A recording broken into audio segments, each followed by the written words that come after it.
আসসালামু আলাইকুম। ওয়ালাইকুম আসসালাম। আপু, আপনার বাড়ি কোথায়? আমার বাড়ি ভাইয়া ময়মনসিংহ। আপনার নাম কি? জান্নাত। তো আগে পরে কোনো সময় প্রতিবেদন করছিলেন? জি না। এই প্রতিবেদনে আসলেন কি উদ্দেশ্য নিয়ে আমার দর্শকের মাধ্যমে একটু বলেন। আইসি যদি ভালো একজন মনের মতন মানুষ পাই, পাশে থাকে, সহযোগিতা করে, তে তার সাথে সম্পর্ক করব, কথাবার্তা বলবো, বিয়ে শাদী বসবো, এর জন্য আইছি। ও, তো মনের মানুষটা যদি একটু বয়স্ক হয়, একটু কালো হয়, তাহলে কোনো সমস্যা হবে আপনার?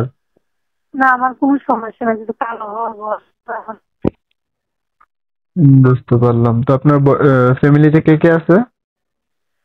ফ্যামিলিতে আম্মু আছে, ভাই আছে, বিয়া করে শ্বশুর বাড়িতে থাকে, আমরা খোঁজ খবর লাই না। হুম।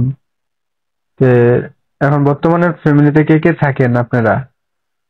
এখানে আমার আম্মু আর আমি আছি। বুঝতে পারলাম। তো কাজকর্ম কিছু করেন নাকি না? হ্যাঁ করি, সেলাই মেশিনের কাজ করি, তো ওরকম সংসার করি। বুঝতে পারছি। তো যদি কোনো দর্শক আপনার কথাগুলো শুনে আপনার দায়িত্ব নিতে চায় এবং কি আপনার সাথে যোগাযোগ করতে চায়, আপনার কোনো মোবাইল নাম্বার আছে? হ্যাঁ, যদি আপনার সাথে কথা বলতেছি, এটাই মোবাইল নাম্বার, বুঝছেন? এটাই আর ইমোর নাম্বার। ইমো সেভ করলে ইমো আসবে, আসলে ক্যামেরাটা একটু সমস্যা তো এই জন্য।